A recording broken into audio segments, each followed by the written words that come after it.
Truth. Hope. In a world where billions of people do not have a clue about the forces that control their health, these people go about their day in a life and death struggle, while minds that are calculating and unsympathetic make decisions that will affect their very lives. A new day begins. There are many questions, but few answers. But still there's hope. This is the big secret. Each year, millions of people die in the United States from chronic diseases, yet many of these deaths are preventable. Sure, we all know that smoking is bad for your health. As a matter of fact, it's probably no surprise that nearly 500,000 people die each year in the United States from smoking-related causes. That's 1 in every 5 deaths in the US. But what if I told you that you might be at an even greater risk of death? According to the Center for Disease Control, half of all adults in the United States have a chronic health condition. These are startling statistics, yet people go about their lives unaware of the things that affect their health. There are those who try to manipulate and influence factors that have a direct impact on your health. For these people, corporate profits are more important than your well-being. Have you ever wondered about the startling rise in chronic diseases over the past 20 years? We've all heard people say, "You used to not hear about all the diseases we have today." Were they here all along and we're just getting better at diagnosing them? Or are more people developing chronic conditions like cancer, diabetes, heart disease, and stroke? In this documentary, we will take a look at several important events in history and note an interesting correlation in the rise of certain diseases. In some cases, we will provide a little background to make the information more meaningful. There is a lot of information and a lot of misinformation on most of what we're going to cover. Trust me, we will only scratch the surface on some of these issues. So why did we create this documentary? Our goal is to challenge the status quo and to start a conversation about healthcare and nutrition in the United States.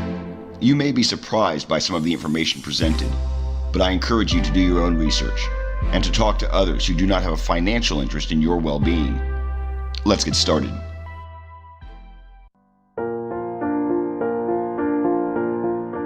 Man, how do I take a positive spin on the fact that we're being murdered?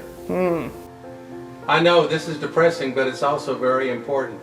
I know, and it is. It's really depressing, but people need to know this stuff.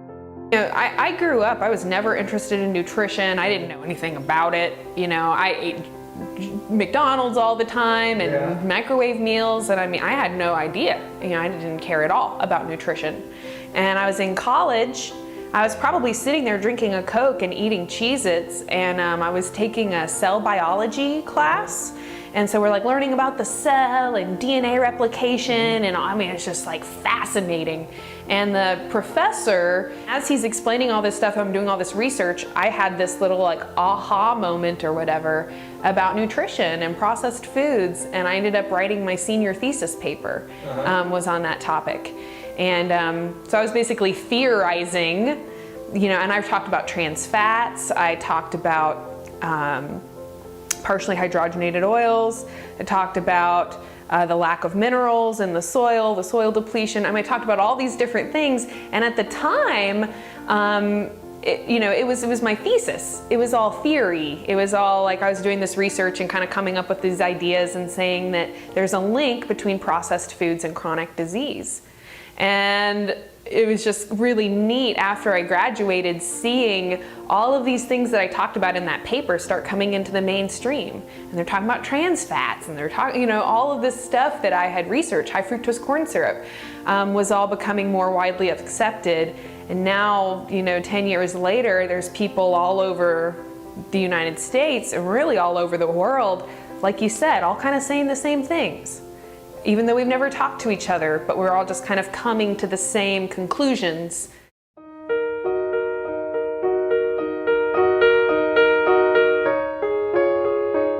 John D. Rockefeller was born July 8, 1839 in Richford, New York. His father, William A. Rockefeller, was a doctor who claimed that he could cure cancers and charged up to $25 per treatment. He was gone for months at a time and would return to his family with substantial sums of cash.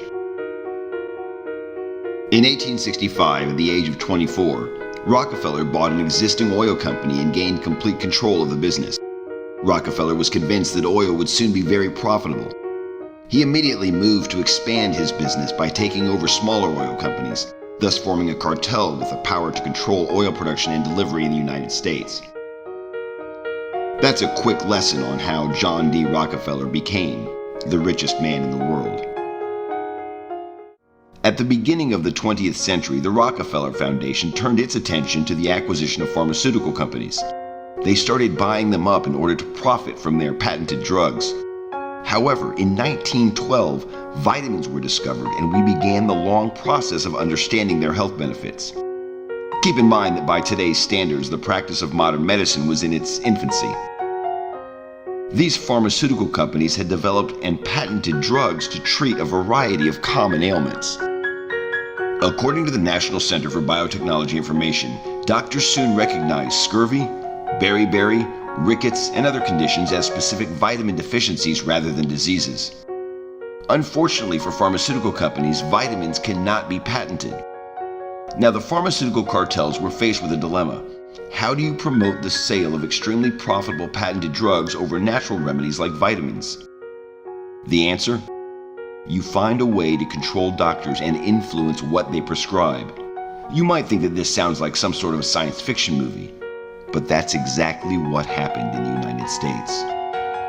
Slowly and methodically, medical practices moved to a profit-driven system promoting pharmaceutical drug sales and profitable surgery over curative medical practices. Basically, the long-term management of diseases was found to be more profitable than efforts to cure diseases. In the early 1900s, there were a number of substandard medical schools in the U.S. that taught some rather questionable medical practices, such as electrotherapy. Many of these schools offered limited training and medical degrees that were really not worth the paper on which they were written. In 1910, the Carnegie Foundation decided to focus on reforming healthcare and commissioned Abraham Flexner to study medical schools in the United States. You may be surprised to learn that Flexner had no medical training. Rather, he was one of the country's leading educators. The Carnegie Foundation gave him a unique perspective from which to study the healthcare industry. During his research, Flexner visited every medical school in the U.S. The results forever changed medicine in this country.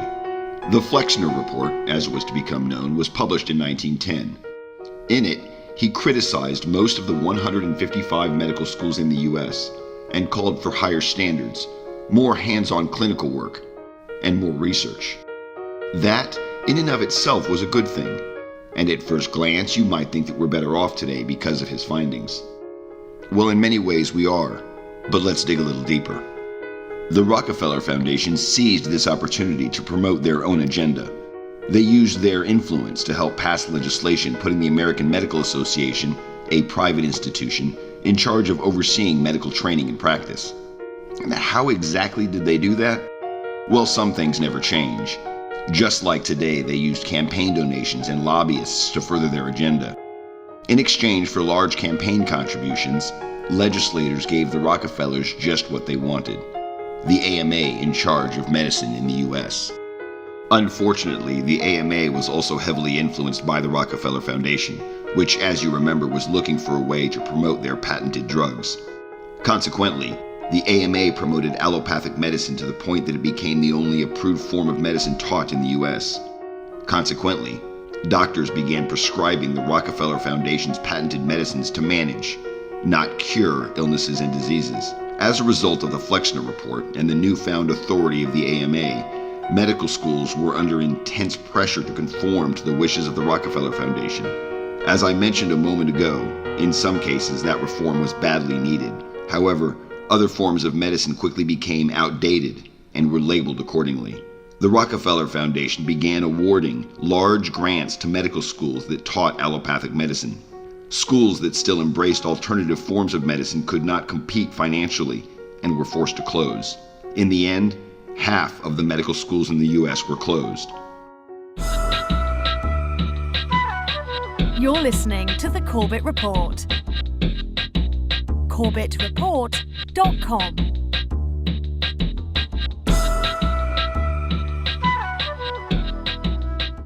Welcome to episode 286 of the Corbett Report podcast, Rockefeller Medicine.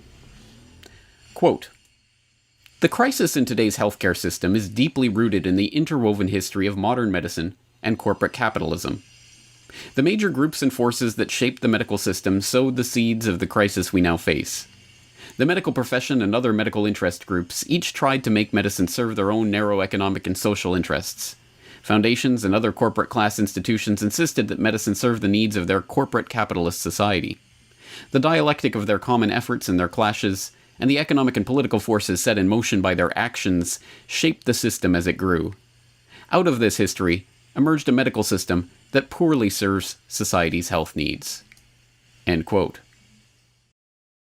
And, like you say, the Rockefeller medicine, maybe it has to do with that. They've really just taken preventive medicine out of there. And if you think about it, if you practice, it's not in their interest to practice preventative medicine because they make less money if they do that. So it's that simple. So, if you don't get sick ever, you're not going to the doctor, you're not giving them any money. And they'll notice, in these insurance companies and stuff, they have actuaries and they have people who really keep track of the numbers. And they've probably got it worked down to a science where they will see that if they start doing preventative medicine, they take a real big hit to their checkbook. And so there's basically what it is, it comes down to, in modern medicine, I consider it just a violation of the Hippocratic Oath, where doctors have, I really think unwittingly, I don't think it's their fault because they don't really control the money system, but they are controlled by money. But we have a system that is controlled by money, and the money controls them. And the people making the business money decisions are overriding the doctor's decisions. Emphasis on surgery, emphasis on medications, and really a almost disdain for the idea of preventative care. What it all boils down to, quite frankly, is that we are victims of a Machiavellian medical monopoly. We don't have a free medical marketplace. We haven't had a free medical marketplace since the early 1900s, and absolute power corrupts absolutely.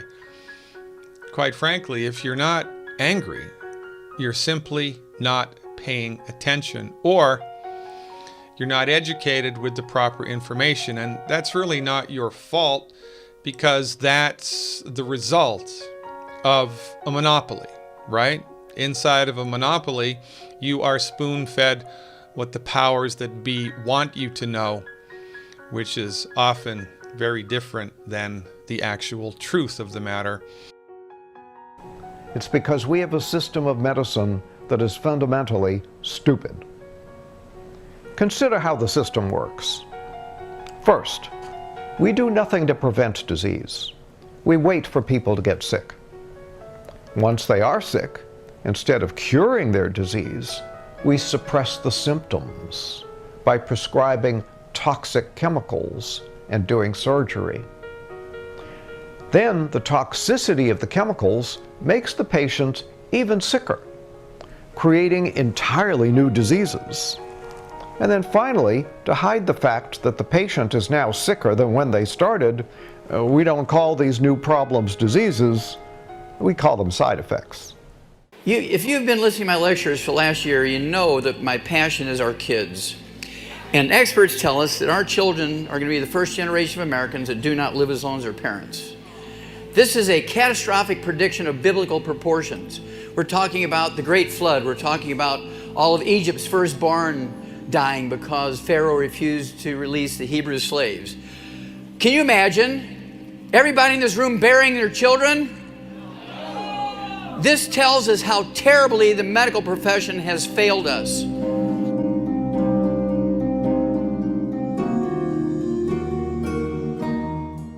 Millions of people have been prescribed a class of drugs called statins.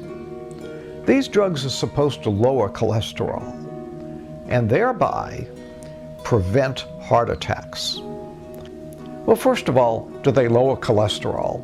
And the answer is yeah, they lower cholesterol. But here's a very important question. Do they prevent heart attacks? No, they don't. Are they safe? No, they aren't. So if you're taking a statin, you're taking a drug to prevent heart attacks that does not prevent heart attacks. And further, you're taking a drug that is not safe and does you harm. Now, does that make sense?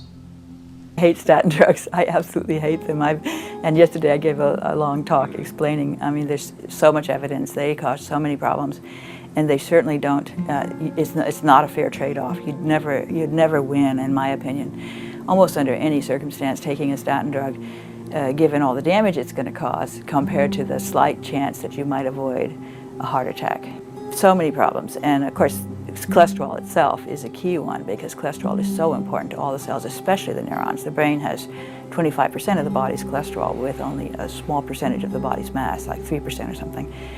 They push those drugs to these doctors for sales. They want to get as many people on these particular medications as possible. An example of that is how they've done with cholesterol. How used to a healthy cholesterol was one level, and it was, as long as you were that level, it was perfectly fine. Well, they kept lowering the standard, but lowering the, oh, well, if your cholesterol is that, then, oh, you need a statin.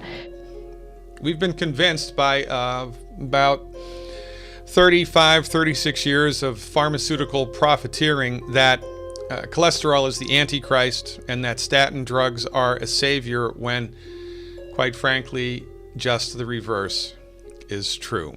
Low cholesterol levels are associated with an increased chance of death, an increased chance of cancer, high percentage of birth defects, peripheral neuropathy, short temper and aggressive behavior, kidney failure, and dementia. Let's take a look at this. Alzheimer's was virtually non-existent until right around 1940, and then it started to show up, and then after 1980, man, it skyrocketed. It rose from obscurity to become the 6th, 5th, or 4th leading cause of death, depending on how you crunch the numbers, currently in 2016. And man, it has skyrocketed. But then let's look at something very fundamental. What is the point of paying attention to cholesterol? The point is said to be prevention of heart attack and stroke, isn't it? Mm-hmm. All right.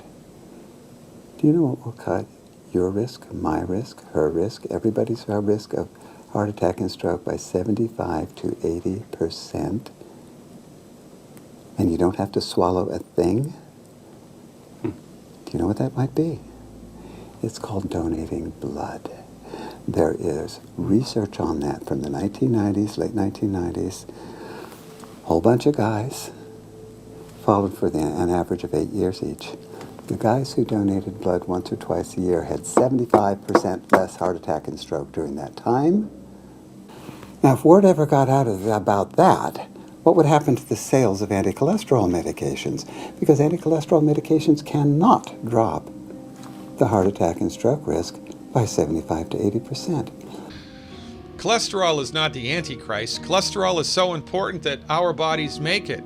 Every cell wall in the body is made from cholesterol. Cholesterol makes the cells in our body waterproof. This is very important. Everybody thinks cholesterol is a fat, but cholesterol really is an alcohol.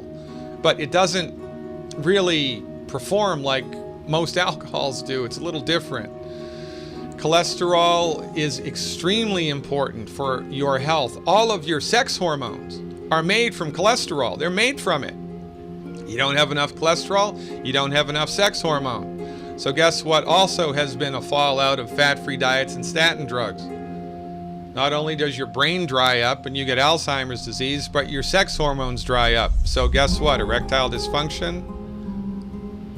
And women get hot flushes now for 5 years instead of 3 months like their grandparents did. Why? Because you have a bad gene? No, because you don't have enough cholesterol. They tell you take this statin drug and go home and exercise every day. And that's a really bad combination. In fact, papers have shown that exercise is of no benefit if you're taking a statin drug. But if you aren't taking a statin drug, then the exercise is good for you, you know?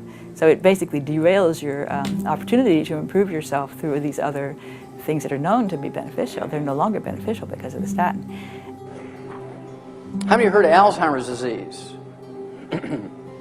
It's a physician-caused disease. Mark my words, in the next 2 years, maybe even next week, it'll pop up in the newspaper. There's more than enough information to prove that it's a physician-caused disease. Alzheimer's disease is a disease that did not occur, even by another name, 40 years ago. It only became recognized as a disease in 1979 25 years ago. Today it's the number 4 killer of adults over the age of 65. If you listen to your doctor and you give up eggs and eat egg beaters, if you give up butter and eat margarine, if you rip the chicken skin off your chicken before you eat it, you eat tofu instead of red meat, the odds are you're going to get what? Alzheimer's disease. It fascinates me that they've been able to do this incredible sales, tactic to convince all the doctors and all the patients that, oh my God, I have to take this drug. And when you look at statistical, I'm always looking at correlations. Fascinatingly enough, if you look at the correlation over time from hospital discharge data that are maintained by the US CDC, over time of high cholesterol or high LDL, LDL's going up exactly in step with glyphosate usage on corn and soy crops. So I think glyphosate is causing our problem that we have now with too much cholesterol in our blood. And it's not going up. If you look at heart attack, it's completely unrelated. It's like doing something completely different from what the cholesterol's doing. So here they say, oh yeah, high cholesterol correlated, heart attack. It's not true. The high cholesterol is not correlated with a heart attack. But in this country, what's kind of taken over the news media? What's taken over the pharmacologic media? What's taken over your doctor's office? We hear it every day, 15 times a day if you watch television. Statin, cholesterol, get your cholesterol down.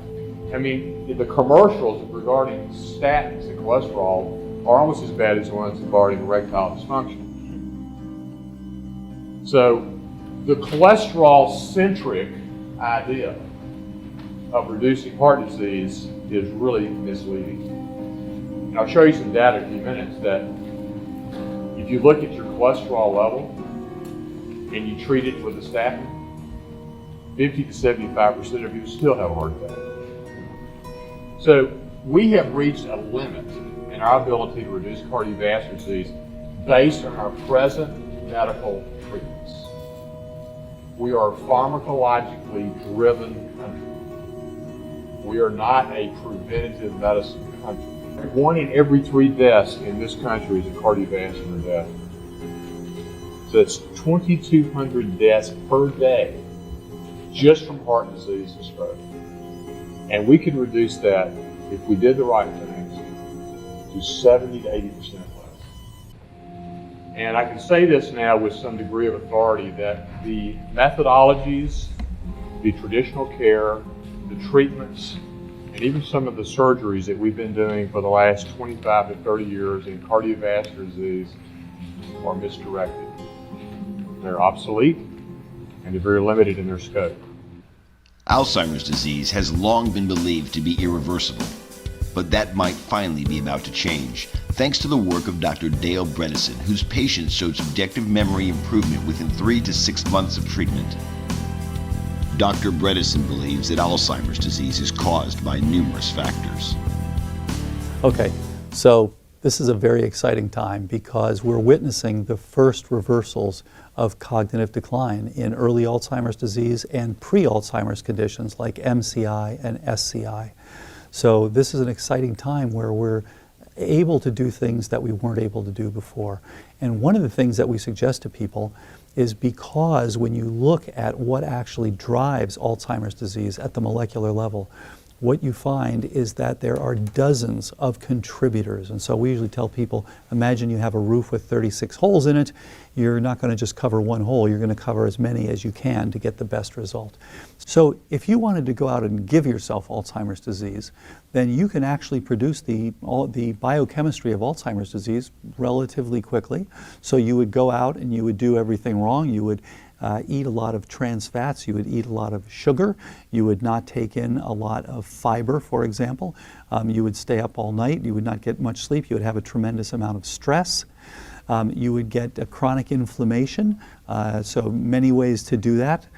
Expose yourself to various organisms or eating sugar, trans fats, these sorts of things. You wouldn't want to eat vegetables and things that actually were rich with antioxidants. So all of those things would help you to drive your own biochemistry toward the biochemistry that's associated with high risk for Alzheimer's disease. And on the other hand, if you wanted to prevent that, you basically run that in reverse. Medical historians in the future will look back on us and wonder how such an advanced society could perpetuate such a colossal blunder. This blunder persists because conventional medicine misunderstands the fundamental laws of biology. Modern industrial medicine treats disease with medication or surgery. When it comes to emergency interventions, this actually works. And we have the best medicine in the world, truly the best medicine in the world when it comes to trauma care and emergency care. When someone comes into the emergency room with a severed leg, conventional medicine treats the problem with incredible efficiency. But when it comes to chronic illness, this approach simply doesn't work.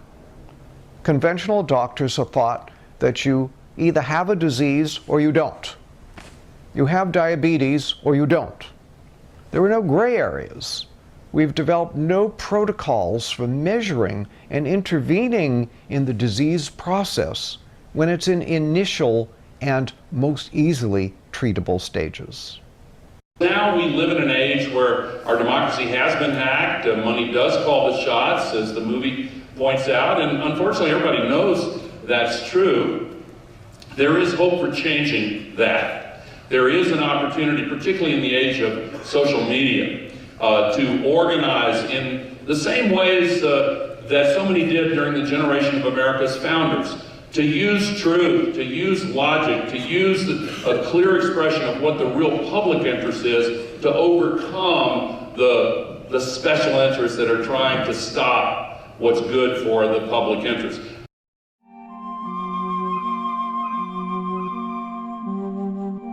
Okay, so this is your prescription medicine case, right? Yes. And you call this your what? My traveling pharmacy. It's your traveling pharmacy. Tell me about what you have to take every day. All right. This row across the top is what I take in the morning.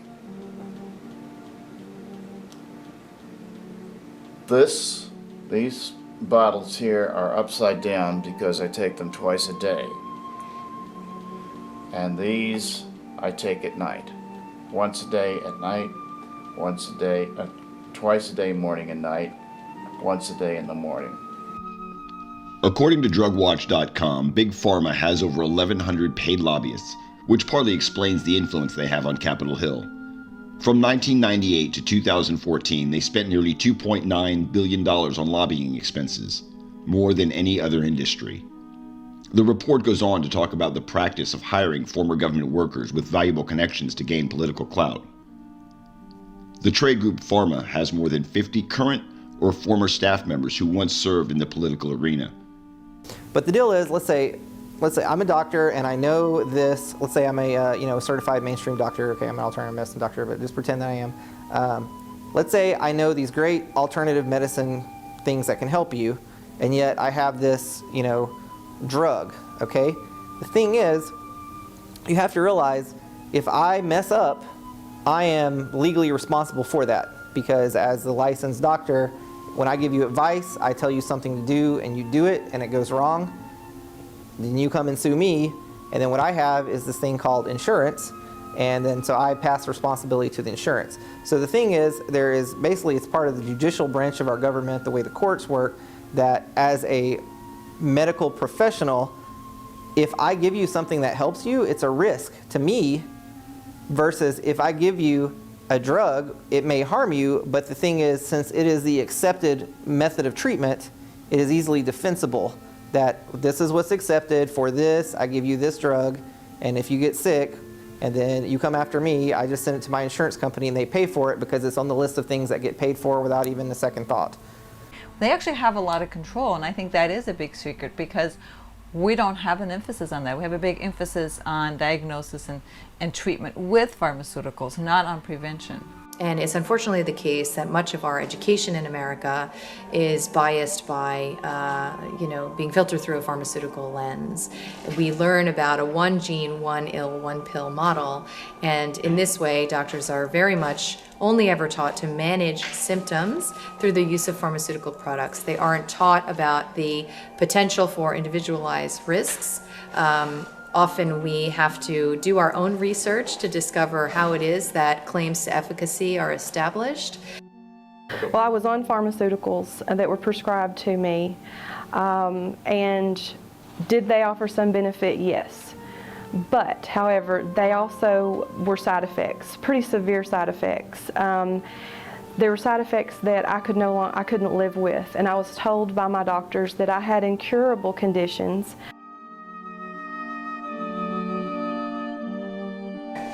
So, they looked at 38 positive trials, and of the 38 positive trials, 37 of them were published.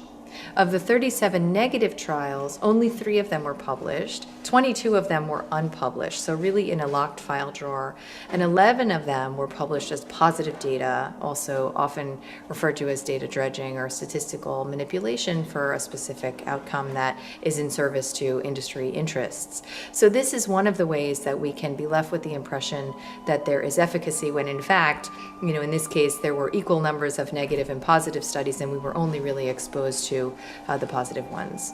To my best understanding, there is an unlimited number of trials that can be conducted before the 2 trials are selected. So in many ways, that's like tossing a coin until you get heads as many times as you want. And when I started on the natural path, the holistic path to health, it made a world of difference, and there's no comparison. There's absolutely no comparison. So I think doctors are very well-meaning people, and I think that the tools that they're offered are extremely limited, and they are in no way able, in a 10-minute visit, to meet the complexity of the modern patient, right? So doctors can only tell patients what it is that they've been taught. I think for a number of years now, we've been a pill-pushing society where there's drug companies who have developed pills for just about everything, just about every condition or disease that we know of.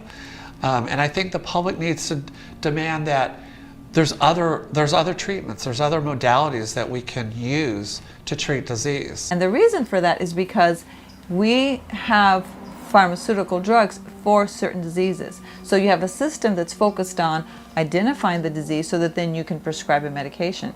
But there's many patients that present with dysfunctions without yet having a disease, and there's basically not much that you can do within the traditional healthcare system because you're looking for what pharmaceutical can I do to suppress these symptoms, not to understand it, not to try and figure out how is it intertwined to all the symptoms that a patient has, or the physical exam that you see, or the symptoms you see on physical exam. It's more of, do you or don't you have this disease, and can I give you a pill for it?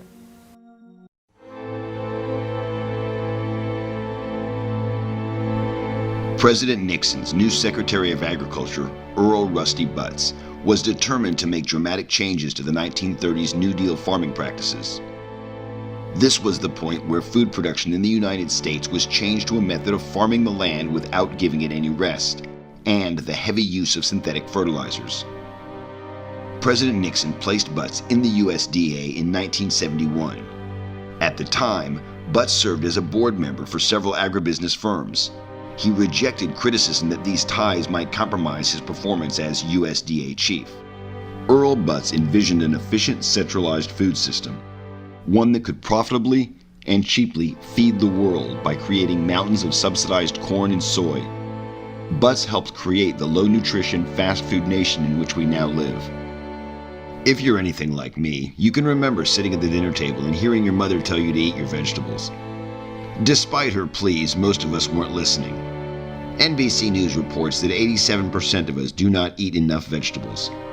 We're only slightly better at eating fruit.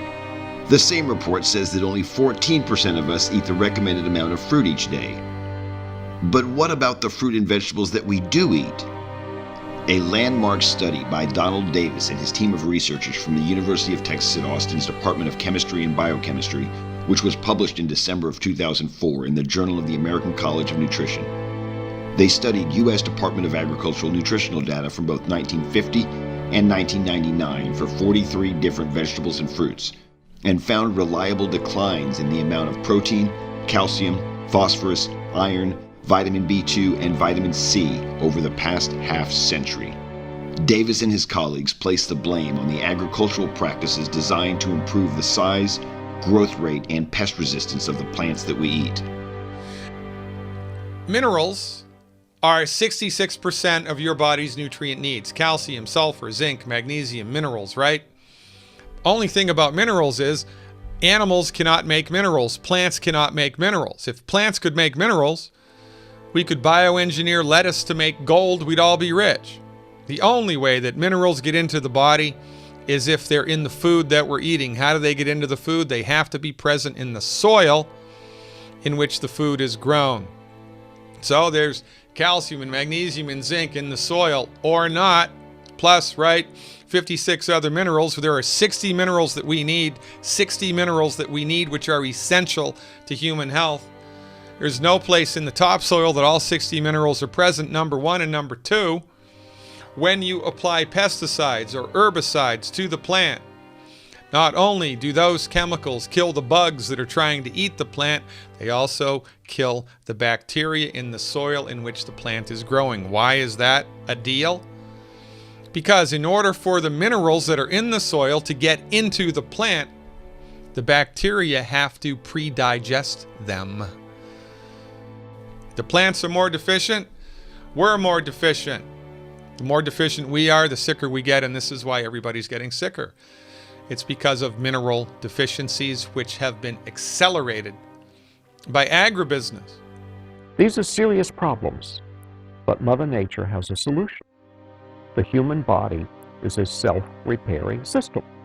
It's designed to keep you fully functional and in good health for a long lifetime, well beyond 100 years. All you have to do is proper maintenance.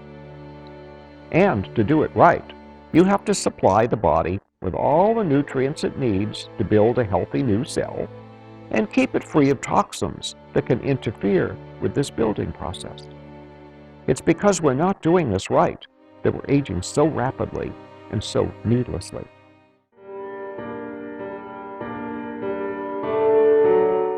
We are being killed, and nobody goes to jail. This, according to the United States Department of Agriculture and the National Institutes of Health. When you spray the herbicide glyphosate onto genetically modified corn and genetically modified soy, and you feed that to human beings, and then you plot on a graph the incidence of illness relative to the use of genetically modified corn, genetically modified soy sprayed with glyphosate, what you see is a dramatic increase in liver cancer, bile duct cancer, kidney cancer, bladder cancer, thyroid cancer, death from high blood pressure, and death from stroke. I remember when Roundup was invented, it was the greatest thing ever because it killed everything. And then they figured out how they could make plants that the Roundup didn't kill, but it killed everything else. So no more hoeing weeds in the cotton field and no more weeds in your wheat patch. And this is published and known for years. Inquiring minds want to know, if this stuff is causing cancer and killing us, why is it allowed to be used? Follow the money, baby. It's sort of like a type of environmental pollution, genetically modified plants and fish, because if they get out into the wild, these non-natural genes can spread laterally and have unknown effects in both populations in the wild as well as the person eating it. On this particular chart, the green line is the trend before the use of genetically modified corn and soy and before the use of glyphosate. The red line is glyphosate use, and the blue line is genetically engineered corn and soy growth, and you can see a direct relationship between GMO corn and soy production and the use of glyphosate with the incidence of liver and bile duct cancer. That's the thing about seed wheat. You used to save seed for next year or buy just some generic seed at the seed store for planting. Well, this GMO stuff, you can't do that. You've got to buy something that they've patented. I doubt you could even buy just plain generic wheat anymore. I'd be surprised. If you have a field, and if you plant something in your field and it spreads over to my field and I don't want it in my field, but just naturally from the wind, that's an environmental hazard, okay? You just contaminated my field with your environmental hazard. You should be liable for cleaning up the damage in my field. And if you plant a crop and some of that seed blows into your neighbor's pasture or field and comes up, Monsanto's pissed. Thyroid cancer. Look at the green line here is the trend before glyphosate, before genetically modified corn and soy. See a difference? Ladies and gentlemen, this isn't rocket science. This is published research and is evidence of the unbelievable sweep, power, and control that agribusiness has. Your body does not, health of your body does not matter to these organizations. They are criminal in my mind. Our food has become a slow poison. Conventional foods are grown with insecticides and herbicides and fungicides and other agricultural chemicals. We know that. But you know what? There's a lot of other chemicals we have to be concerned about too. We are now exposed to hundreds of chemicals through our food that 60 years ago we were not exposed to. And the reason is they simply did not exist. Glyphosate basically gets everywhere. Scientists have found it's in the rain, it's in the air, it's in the water that flows in streams.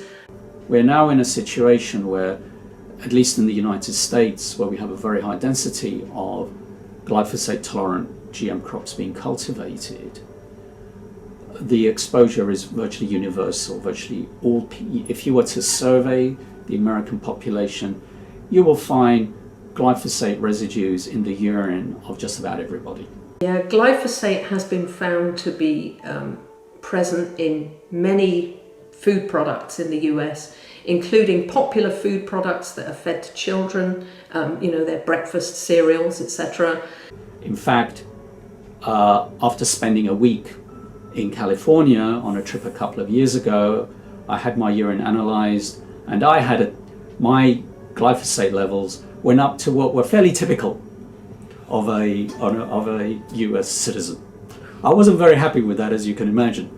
And it was worrying because the levels of glyphosate that were present in myself and the vast majority of Americans suggested a level of daily intake that the latest work from my laboratory indicate would be damaging to health. Glyphosate is the main component of weed killers like Roundup. It is a very toxic chemical that has already been linked to irreversible metabolic damage, infertility, obesity, learning disabilities, and birth defects. In 2009, American farmers sprayed 57 million pounds of glyphosate on food crops, mainly on genetically engineered corn and soy crops. U.S. farmers are now using so much glyphosate that researchers are finding it in the rain, in the air, in the streams, in our water supplies. Our food has become a slow poison. And you really don't know what's going to happen, but the problem is what could potentially happen, the worst thing that could potentially happen is you could create, something like the bubonic plague or something that just spreads and kills all the crops or just poisons people en masse. I mean, there's a very dark side that could accidentally happen. It's going to be a disaster in time. It's just a matter of time. They're basically destroying the soil bacteria, depleting the minerals in the soil. Because of the pesticide, the herbicide in particular is something I've really zeroed in on, and this concept of engineering a plant to be resistant to an herbicide that otherwise kills all plants, and doing that by inserting a bacterial gene. And first of all, that's extremely not natural. But what's worse than that is that now you can just indiscriminately spray the chemical on the plant, and the plant soaks it up and doesn't die, and so it ends up in the food chain. So I think that is a really serious problem, particularly when it's combined with the concept that the herbicide is harmless to humans. So when you believe it's harmless to humans, you're careless with it, and you end up with a lot of it in the food that you don't look for. And then people are getting slowly poisoned and they don't know it. We are dying slowly here while we have given complete, utter, and total control of the medical marketplace to the MDs and complete, utter, and total control of the production of food to international agribusiness conglomerates. It's time we all collectively snapped out of it and woke up. What has changed in the last 50, 60 years? The answer is many things have changed in the last 50, 60 years that could be contributing factors to this escalation of these chronic diseases. But the one thing that has changed, that affects every single person, is the way we grow and consume our food. The officials at the FDA, the EPA, and the USDA were diligently following the dictates of the top executives at the Monsantos and the DuPonts. The U.S. government's trying to break down resistance to GMOs on the part of foreign governments. So the phone calls went from Monsanto to Clinton to Blair and then to the Rower Institute saying pretty much you have to silence this guy, you have to shut down this research. And what happened was that he got fired from his job.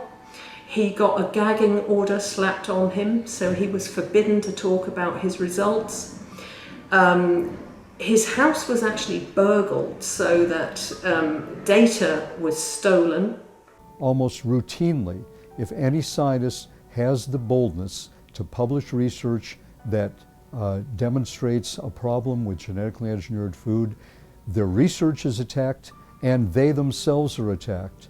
And scientists have been sacked, they've lost their job at research institutes, or university scientists have lost their jobs, or even speaking out and voicing concerns about GMOs is very dangerous in the scientific community.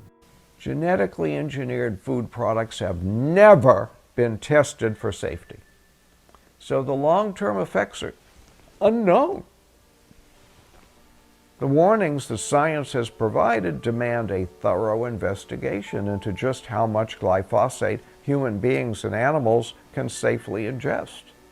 At present, no such investigation has taken place, and most regulatory agencies choose instead to rely on industry studies claiming that glyphosate is safe. This needs to change. The Food and Drug Administration promoted genetically modified foods in spite of the warnings from its scientists.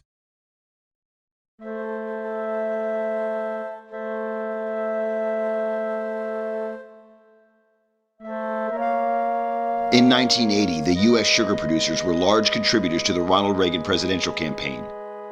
After the election, Reagan appointed John Roosling Bloch as his new agriculture secretary. With his new position, Bloch stopped the import of sugar and limited domestic sugar production, thus creating an artificial shortage of sugar. As a result, the sugar growers in the United States made a lot of money because sugar prices went to an all-time high. The cost of sugar in the United States was 21 cents a pound, as compared to the world cost of 4 cents a pound. As a result, the soda manufacturers had a very difficult time making a profit and switched to the much lower priced high fructose corn syrup. Corn costs very little in the United States because it is government subsidized.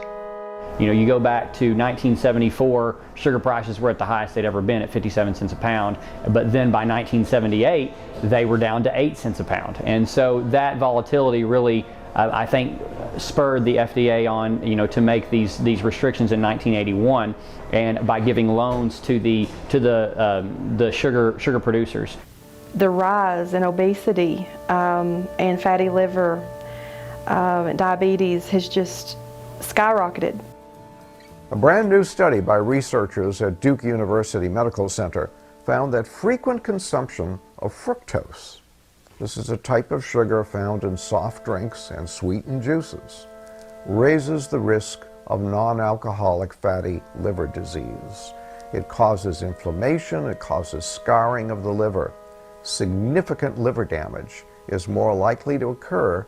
So, does sugar cause weight gain? Yes.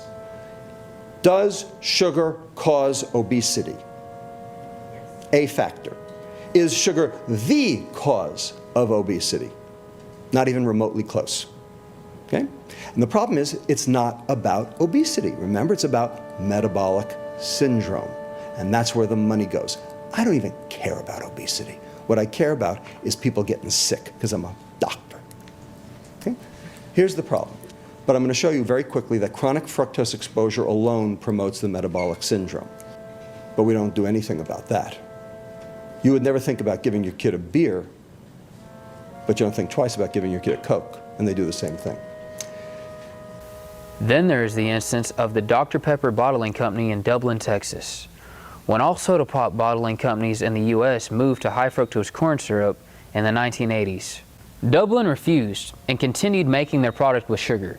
Interestingly, as a result, the counties served by Dublin have reduced amounts of fatty liver, obesity, and diabetes as compared to surrounding counties. But I was doing some research, and we are, our county, Erath County, which is the county we're in, and then Comanche County and Hamilton County and some of those other surrounding counties are all below the state average for obesity, for diabetes. We have the data that demonstrates that they knew what they were doing. When we went low fat in the 1970s, the Sugar Association knew what it was doing. In fact, there is a now paper trail of the communications between the Sugar Association and two Harvard School of Public Health scientists to specifically exonerate sugar and finger saturated fat as the culprit for our cardiovascular disease debacle. We now have the data to show that that was completely untrue, that we have actually experienced an increase in obesity, cardiovascular disease, type 2 diabetes, hypertension, lipid problems, cancer, and dementia because of our processed food diet, which we were told was healthy. And they knew back in the 1970s that that was not the case.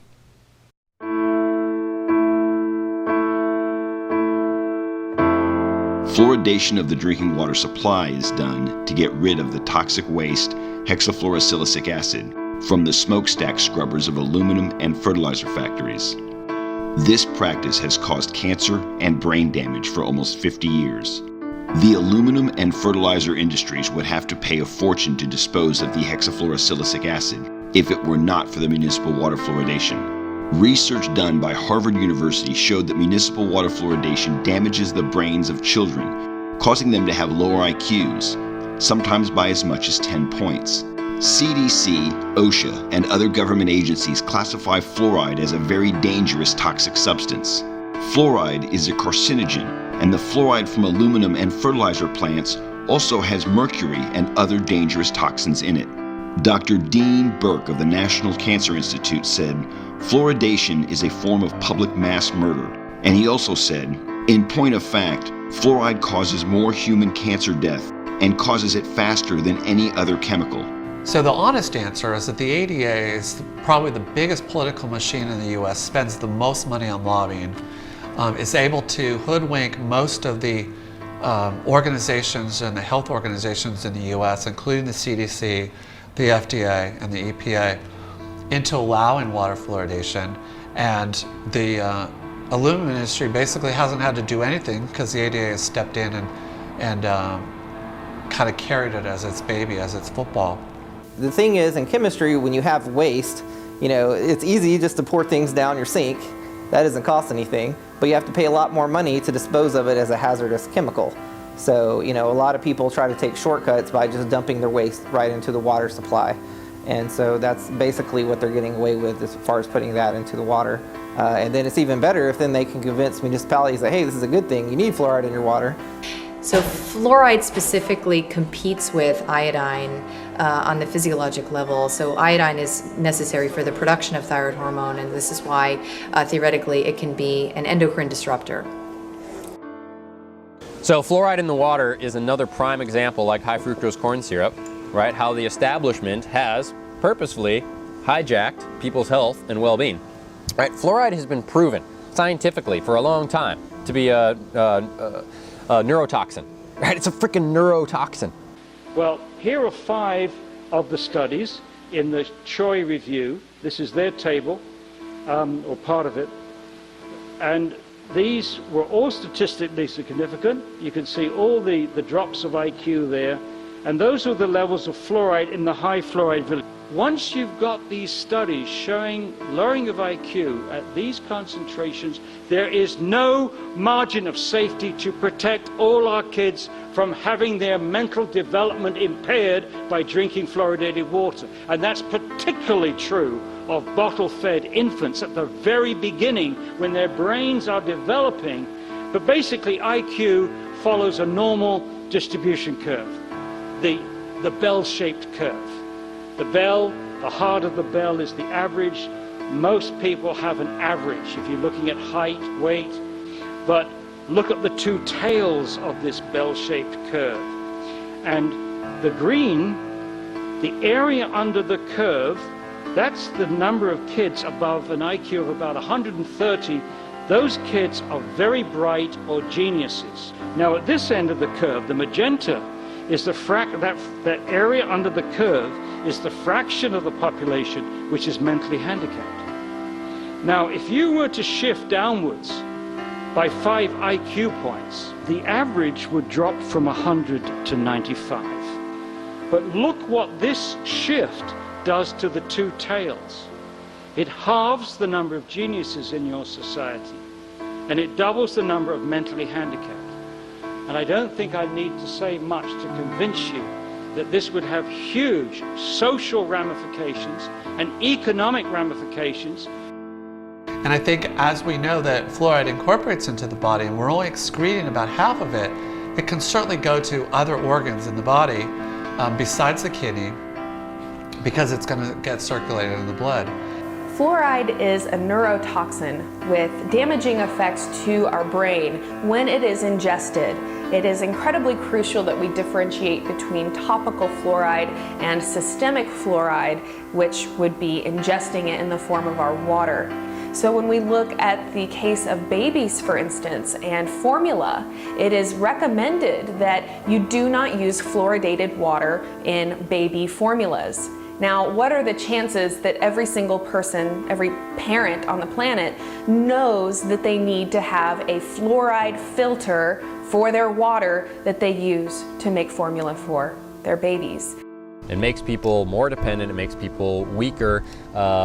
There's actually plenty of studies that have shown because it's a neurotoxin, it lowers people's will, it lowers people's like questioning, it lowers people's like thinking and creativity and all the stuff that sort of, like raises them up. It keeps you down, It's a freaking neurotoxin. And here's the thing, is that it's sort of like this rabbit hole or, this crumbling effect, because once you start to realize that there's actually way better solutions for health than what the doctors tell you, right? And then it's almost like, oh my God, like the whole world sort of turns upside down. I think what's important from a clinical perspective is that the ketogenic diet is used for drug-resistant or drug-refractory epilepsy.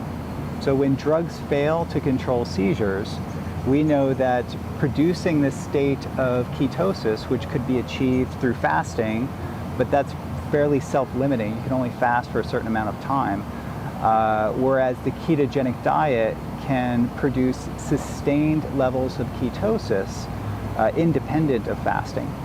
And when one has achieved sustained ketosis, that has been a highly effective tool for the metabolic management of epilepsy. And now we're realizing that it's not only epilepsy.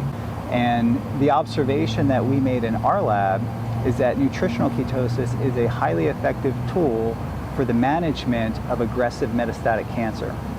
And it does that by suppressing the hormone insulin and reducing blood glucose and elevating ketones.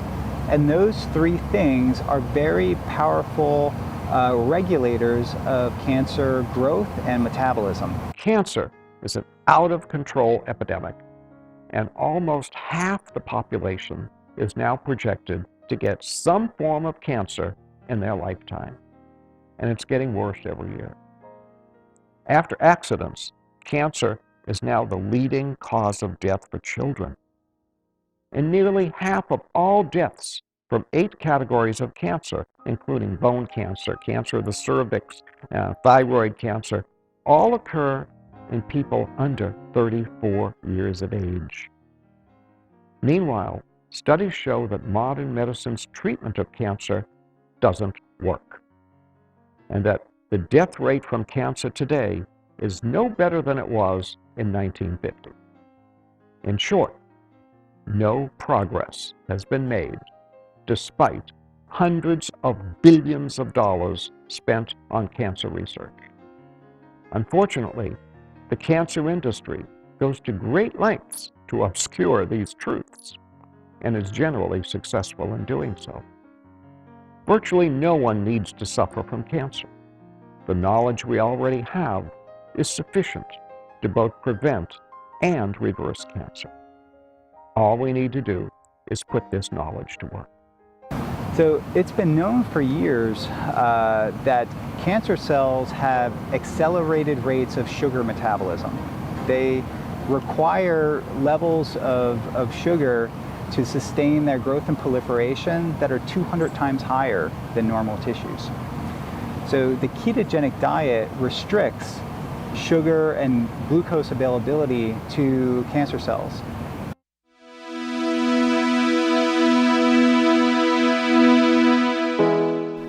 When a human being is nutritionally deficient, you'll go to Olive Garden, you'll chow down 3,000 calories in a heartbeat, and then you go home and 3 hours later you're hungry again. But your medical doctor has a cure for that. They cut your stomach out. Gastric bypass surgery. Or they'll wrap a belt around your stomach and strangle it, make it smaller. Lap band surgery. Oh, that's a good idea. Or they'll give you antidepressants. Remember, pharmaceutical centrists, surgical centrists, therapeutics, the intention of which are not to cure anything.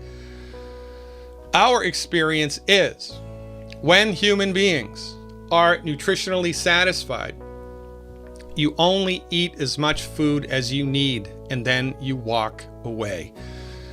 So, cribbing in human beings due to nutritional deficiency is, in my opinion, the leading cause of obesity, because you're eating too many calories, because you are nutritionally deficient, and this is the secret to weight loss that not even Oprah knows. Interestingly enough, this same behavior, this drive to fulfill an internal need, we believe is also the leading cause of the abuse of alcohol, street drugs, tobacco. People don't go to these things because they have innate self-destructive tendencies. I'm sure some people do. But most people are driven to those things because they're trying to fulfill a need. They have to do it. They're trying to fulfill a need. What's the need? They don't know. I do. It's nutritional deficiencies, period.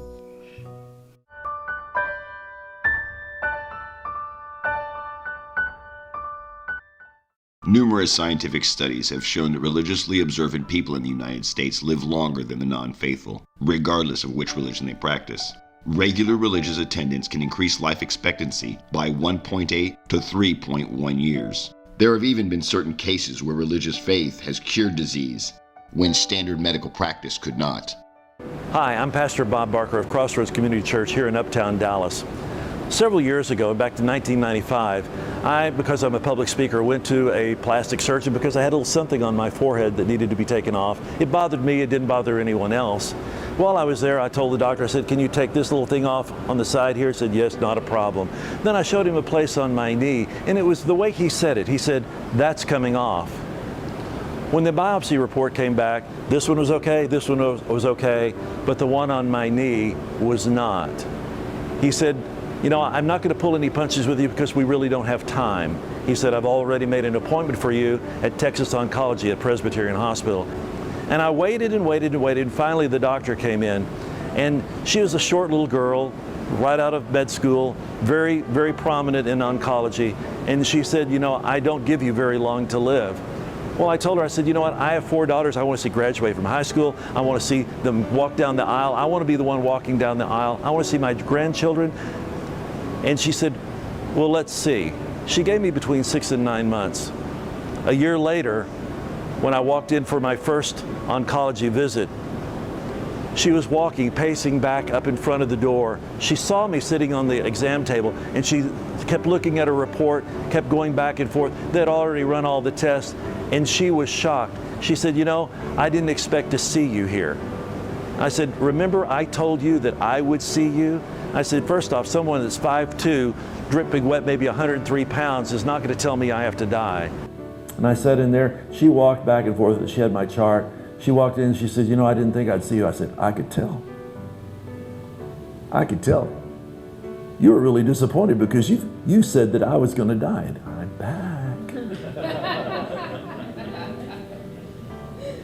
I'm back. I was thankful. I was thankful every year when they did the blood work and they did the scans that there was nothing. When they took the baseline, Shauna, there had been no change. She said, "What's wrong?" She said, "I was messing up her whole thing." I said, "I wasn't doing it." I said, "But I know somebody that was." And she kept saying, "Well, I know about that PMA." I said, "This can't be positive mental attitude because I cannot positively change my body chemistry with my mind. But I know somebody who can." And I was thankful. I was thankful. Blue zones are places on the earth where people have been statistically proven to live longer. One of the components to all those blue zones is they have faith.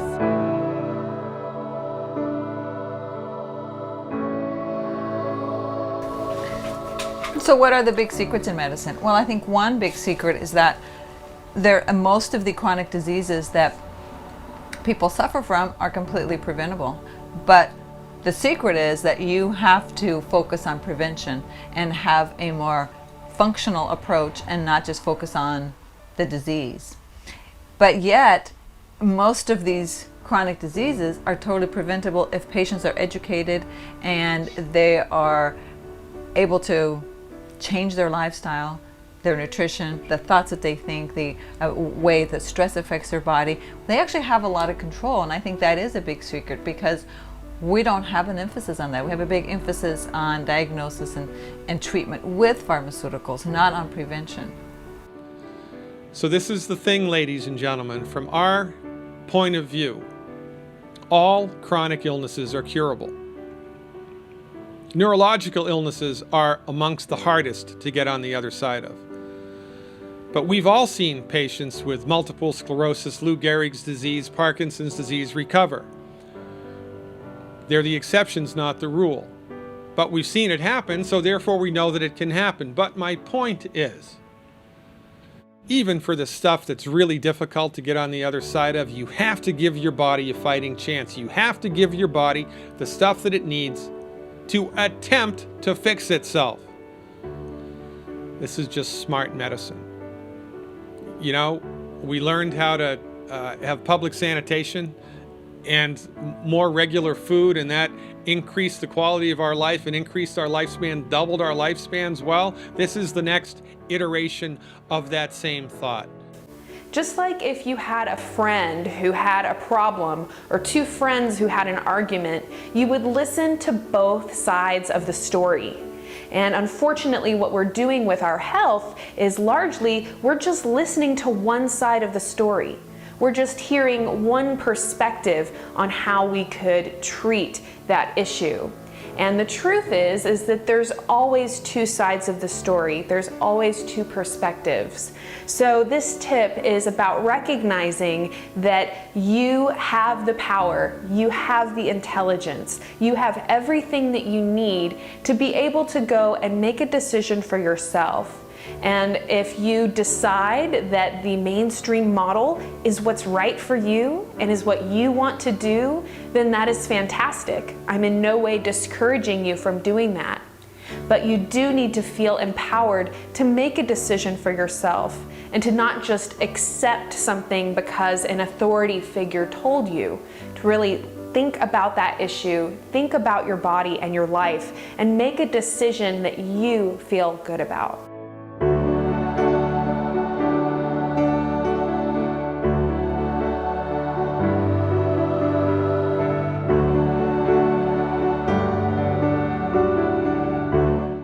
one other question. You don't have to answer it, but like last year, a lot of people died, like Nick Gonzalez, and there's all sorts of speculation. It seems too highly improbable. If you don't want to answer it, you don't have to. I appreciate it. I'm not going.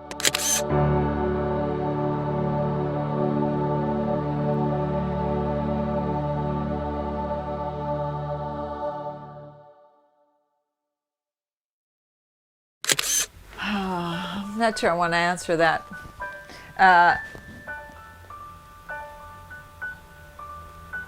So regarding the recent deaths of many of these integrative physicians, I'm not a conspiracy theorist, but it sure looks suspicious that there's been so many deaths and they've all been sort of so under such weird, suspicious, whatever you want to call it, circumstances, and that so many of them are doctors who are practicing a more holistic type of medicine. That does really concern me.